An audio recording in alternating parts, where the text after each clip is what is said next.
Қайырлы күн, құрметті әріптестер. Менің есімім Абылайхан. Мен Илгамус компаниясының инвесторы боламын. Әлеуметтік желілерде менің жекеме көп шығасыздар, сіз қандай бизнеспен айналысасыз деп. Мен сол жайында сіздерге ақпарат бергім келіп отыр. Презентация түрінде көрсетейін, мұқият тыңдап отырыңыздар.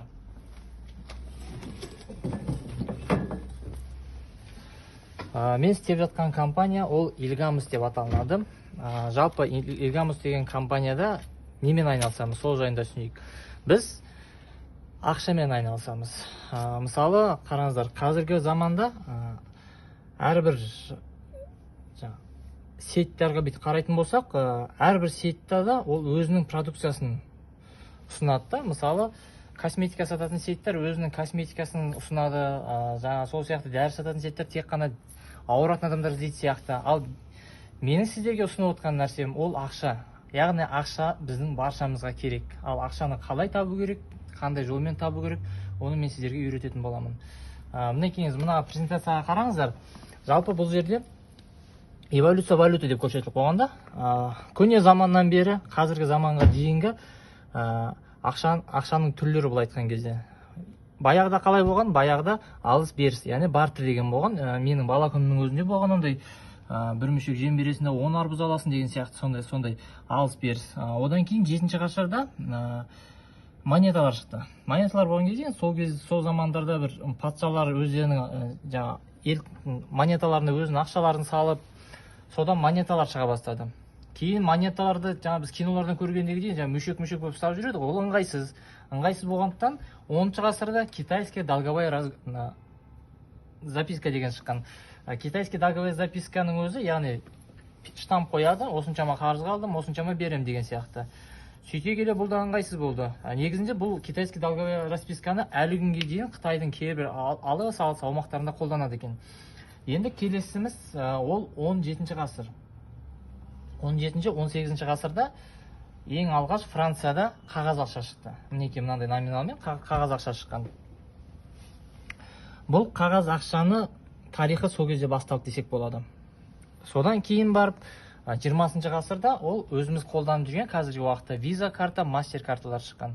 Виза карта, мастер карталарды қазір бүйтіп елестететін болсақ, біздің өмірімізден былай шетке сұрамаймыз. Не үшін? Себебі бұны данный момент біз қолданып жатырмыз. Ал енді қарасаңыз, болашақта мынаның бәрі тарихқа ойнауын етеді. Яғни мыналар қалай кетті тарихқа. Сол сияқты 20-ші ғасырдың ақшасы виза карта, мастер картада тарихқа кетеді. Оның орнына бізге криптовалюта келеді. Ал мен сіздерге ұсынып отқан криптовалютамыз ол илкоин. Бұл жерде илкоин вдохновленный биткоин депміз. Не үшін? Мен сіздерге бір мысалмен айтып өтейін. Мынаны қараңыздар. Мен айтып отқан криптовалюта ол илкоин дедім я сіздерге. Енді бұл илкоин қайдан қалай шықты деген сұрақ болады. Қайдан қалай шықты деген сұраққа ең әуелі 2009 жыл илкоин қалай шықты? Бұның тарихына тоқталатын болсақ, ең әуелі 2009 жылы Сатоши Накамото деген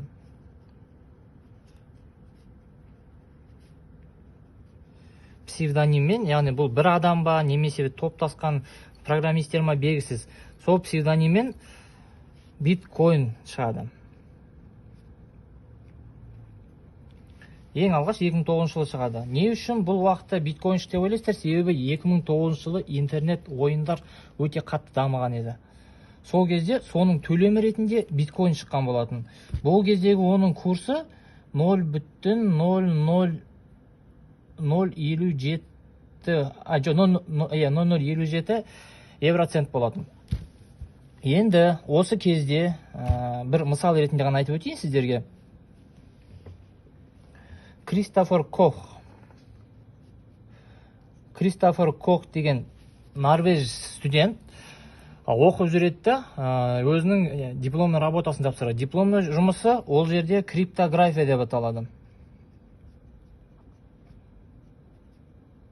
Криптография дегеніміз, яғни өзіміздің ақшамызда, теңгемізде болсын, долларымызда болсын, қандай валюта болмасын, сол ақшамызды құнды етіп тұратын сандарды біз криптография деп атаймыз. Мінекей сол криптография өзінің дипломдық жұмысы болып жүрген кезде криптовалюта шығады. Алғаш биткоин деген криптовалюта шығады. криптовалюта биткоин шығады. Екеуі бір-біріне ұқсайды ғой. Сондықтан мына жігіт осыны зерттеп жүреді да, сол кезде қалтасындағы бар жоқ 27 долларына биткоин сатып алады, биткоиннің сатошы тиындарын сатып алады. Сөйтіп, бұл студент енді ұмытып кетеді, жаңа диплом жұмысын тапсырады, жұмыс істеп жүреді, сөйтіп жүреді да 2013 жылы, арада 4 жыл өтеді. 2013 жылы көшеде кетіп барады, бір баннер көреді ғой. Баннерда биткоиннің құны 1200 доллар болды деген көреді ғой. Сөйтіп есіне түседі, мен ақша саған ем ғой, мен бұл нәрсеге 27 доллар мен инвестиция жасап едім ғой дейді да, іздейді. Сөйтіп кошелегін ашып қараса, 1200 доллар мен курспен көтерілген кездегі ақшасы 886 мың доллар болады. Өздеріңіз елестеп көріңіздер, шынай 27 доллар қалған нәрсе 886 мың доллар болып кеткен. Енді дәл осындай жігіттер, жап-жас жігіттер, мен сияқты, сіздер сияқты жап-жас жігіттер келеді да, біздің Илгамус деген компания баяғыда алтынмен айналысатын. Сол 2013 жылы алтынмен айналысып жүрген. Жап-жас жігіттер келеді да алтын сатып алады. Ал бұның бастығы, қазір көрсетеміздер. Бұның бастығы мына кісі мына Геза Капитанин деген. Бұл кісі 35 жыл бойы өз заманының трендімен айналысқан бизнесмен. Яғни біздің Қазақстанда емес, Россияда емес, бүкіл Европа бойынша керемет кәсіпкер кісі. Тарихын алып қарасаңыздар болады бұл кісінің. Бүкіл салада әр заманның өзінің трендімен айналысқан. Тарихын алып қарасаңыз, бұл кісі алтынмен де айналысқан, мұнаймен де айналысқан, газбен де айналысқан. Яғни қай заманда қандай мода, сомен айналысқан. Сөйтіп 2013 жылы 999-дық біздің Нацбанктың ақшасы бар ғой, өзіміз білетін. Сондай алтын сатып жүреді. Ол кезде мысалы Аргор деген компанияның білетін шығарсыздар, Rolex сағаттар сататын. Сондай алтынмен айналысып жүреді да, сіз сияқты, мен сияқты жап-жас жігіттер келіп, осы алтында алып жатқан кезде таңғалады, бұл қайдан шыққан байлар. Себебі бұл өзінің клиенттерін барлығын біледі. Сөйтіп қайдан шыққан байлар деп іздестіріп келсе, мына биткоиннан байғандар екен. Кезінде мынандай бағамен сатып алған, кейін 1200 доллар болған кезінде бәрі миллионер болып шыққан. Сөйтіп ақшаларын сақтау үшін олар алтын сатып алады. Сөйтіп біздің Геза Капитани өзі іздестіреді. Жаңа биткоинді толықтай зерттейді да өзінің Илкоин деген криптовалютасын ойлап табады. Міне Илкоиннің шығу тарихы осы. Илкоин ол 2015 жылы ойлап табады өзінің криптовалютасын. Бұл да тура биткоин сияқты SHA-256 деген платформадан тұрады, яғни блокчейннен тұрады. Дәл сонда екеуі альтернатива бір-біріне ұқсайды. Тек қана мынаның биткоиннің шыққан жылы 2009, ал Илкоиннің шыққан жылы 2015. Яғни бұның технологиясы жаңа.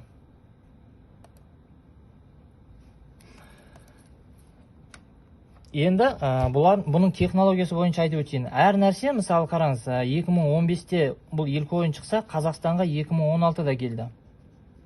Қазақстанға 2016, жалпы нарыққа 2016-тан бастап активно шыға бастады. Енді қараңыздар, 2016 мен 2019 жылдың аралығында, мына арада бұл шыққан кезде құны 0,00057 евроцент осындай болатын, өте төмен болатын. Қазіргі уақытта бұның құны 0,14 болып тұр. Максималды шыққан несі 0,14 болды. Бұның өзінде кәдімгі көтерілді. Енді қараңыз, мына екі арада не үшін бұл биткоин сияқты көтерілмеді? Себебі дәл сол мына биткоин көтерілген кезде басқа криптовалютаның барлығы спекуляциямен айналса да, бұл айтқан кезде токендер дейді, өтірік уәделер берді да, міне осындай болады, көтеріледі, анау деп сөйтіп елдің барлығын алдап арбаумен айналысып жатқан кезде біздің компания технологиясына көңіл бөлген. Олардың технологиясына не кіреді? Ол біріншіден әр нәрсенің қорғанысы керек. Яғни защитасы керек. Себебі криптовалюта әлемінде кибер атакалар өте көп болады. Взломать етеді көп, кибер атакалар көп болады. Сол кезде біздің компания C2P деген квантовый защитамен қорғап қояды. Квантовый защита дегеніміз, яғни кванттық компьютерлер бізде енді шығады. Ал біздің компания соның қорғанысын жасап қойған уже. Екіншіден жылдамдық. Мінекей мына экранға қарасаңыздар. Мына экранға қарасаңыздар, көрсетейін экранда. Бұл жерде міне түсінікті қараңыздар. Әлемде ең жылдам ол виза карта. Виза карта 1 секундта 4,5 миллион транзакция жасайды. Мастер карттан да жақсы. 4,5 миллион транзакция жасайды, әлемде рекорд болған. Енді біздің Elcoin ол рекордты бұзды десек болады. Не үшін? Себебі біздің Elcoin'да 5 миллион 960 мың транзакция 1 секундта жасайды. Яғни әлем бойынша 5 миллион 960 мың транзакция үздіксіз жасалады, қатпайынша. Ал мына енді жылдамдықпен салыстыратын болса, криптовалютада біздің жылдамдық жаңағы 5-те 9 6 миллиондай деп қойын жылдамдығын 1 секундта. Ал биткоиннің жылдамдығы 1 секундта 4-8 транзакция. Айырмашылығын көрдіңіздер ме? Біздікі миллиондаған транзакция болады, мына жақта 4-8 транзакция. Бұл не береді бізге? Жылдамдық не береді деген сұрақ бар. 4-8 болса не болыпты деген сияқты. Мінекей қараңыздар. Егер де бір болашақтың ақшасы деп жатырмыз, бұл міндетті түрде келе жатқан ақша бұл. Енді болашақта сіз бір зат сатып алатын болсаңыз, егер де сіз биткоинмен сатып алатын болсаңыз, мысалы 1000 биткоиндық затты сіз 4 секунд, 8 секунд жылдамдықпен бір ай күтуіңіз мүмкін да. Ал мына жерде сізде 1 секунд. Міне жылдамдық осыны береді бізге. Защитасын жасалды, скорості жасалды. Енді бұған не керек? Бұған память керек. Яғни жылдамдық память керек. Енді мынаны қараңыз, блокчейн дегеніміз өзі мынандай цепочкалардан құрылған. Блок және чейн деген ол цепочка деген мағына береді.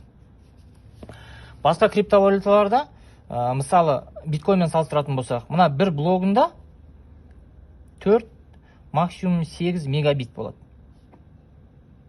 Ал бізде бір блокта 5 гигабайт. Бұл яғни өнім өте керемет өнім да.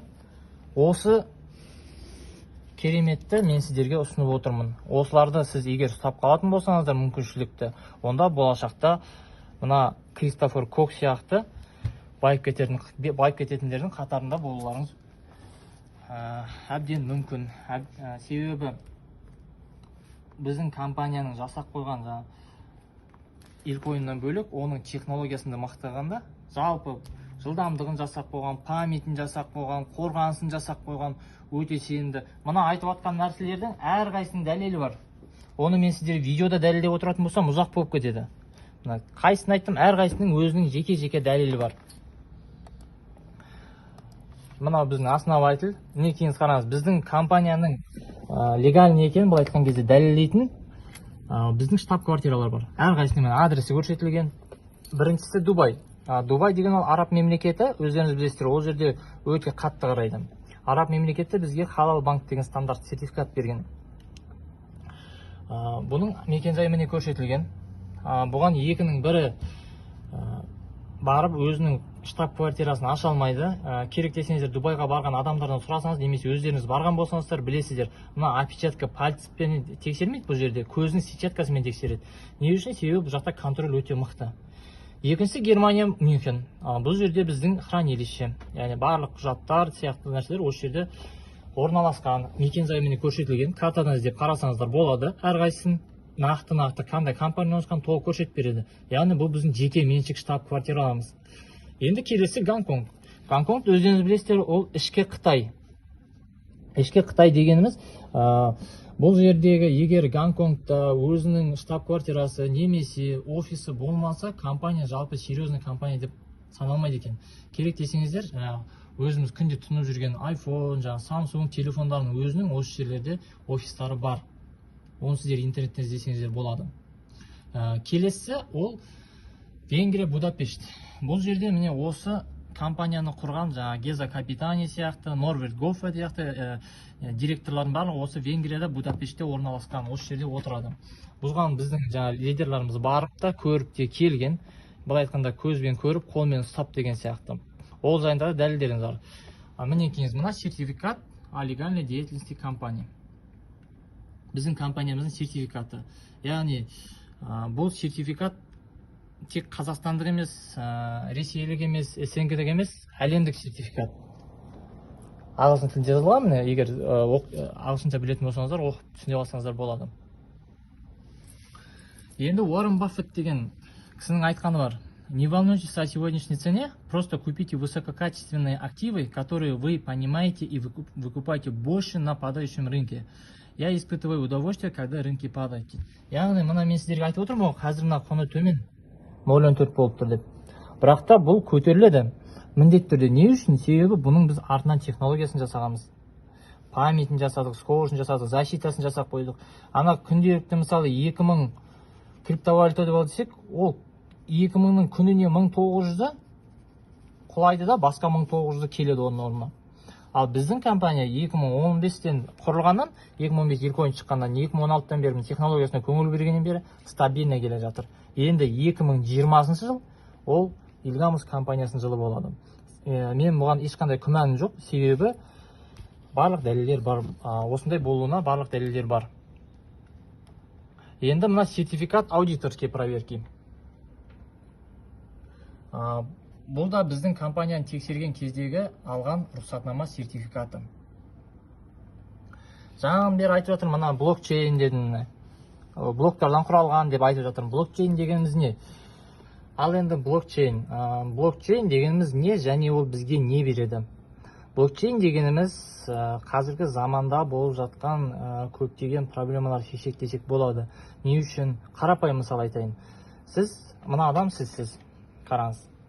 Мына адамда сіз. Сіз не істейсіз? Мына көлік сатып алғыңыз келіп тұр. Бірақ көлік сатып алу үшін сіз банкке жүгінесіз және нотариусқа жүгінесіз. Не үшін? Себебі банктен сіз ақшаңыз сенбегендіктен банк арқылы аударасыз және нотариус ол сізде келісім беретін адам. Екеуіңіздің араңызда келісім беретін адам десек болады. Бірақ та мына банкке барасыз, сіз оған ақша аударған үшін комиссиясы бар, өзінің процентін ұстайды. Нотариуске барасыз, ол жерде де өзінің қызметі үшін сізден ақша сұрайды. Және бұл ақшалар өте аз емес. Ал енді блокчейн дегеніміз бізде ауада тұрған облачный, бұл айтқан кезде ауада тұрған нотариус деп айтсақ болады. Ауада тұрған банк, ауада тұрған нотариус деп айтсақ болады. Қарапайым мысал, мына жерде мысалы точка А сіз болсаңыз, точка Б сіз машина алатын кезіңіз болатын болса, міне осындай. Енді мына жақта айтып отыр ғой, жаңағы банк бар, нотариус бар деген сияқты. Бұның барлығы уақытты алады, энергияны алады, ақшаны алады. Ал мына бір біздің айтып отқан нәрсеміздің кереметтігі, сіз мына жаққа бірден жетесіз. Не үшін? Себебі мына ортада блокчейн тұр. Яғни сіз мында ақша аударасыз, машинаны алам деп, ол мына жаққа ақпарат жіберіледі, ақша жіберілмейді, ақпарат жіберіледі. Сізге ақша келейін деп тұр, құжаттарыңызды жіберіңіз деп. Сөйтіп құжаттарды жібереді былай қарай. Ол мына системаға түседі, блокчейнға. Құжаттар жіберілгеннен кейін ақша былай қарай өтеді, ал құжаттарыңыз сізге қарай өтеді. Сол кезде, былай айтқан кезде, ауадағы нотариус арқылы сіздер без посредников, без комиссии ешқандай құжатты жіберіп, ақшаны жіберіп ала аласыздар. Блокчейн дегеніміз осы нәрсе біздің міне. Яғни ол көптеген қазіргі заманның мәселесін шешіп берейін деп тұрған нәрсе. Мінекей, менің айналысып жатқан бизнесім, айналысып жатқан жұмысым осындай. Және сіздерді осыған шақырамын. Толық ақпарат білгіңіз келсе, менің өзіме хабарлассаңыздар болады, немесе біздің офисқа келсеңіздер болады. Сіздермен болған Абылайхан Қасымжан, үлкен рахмет.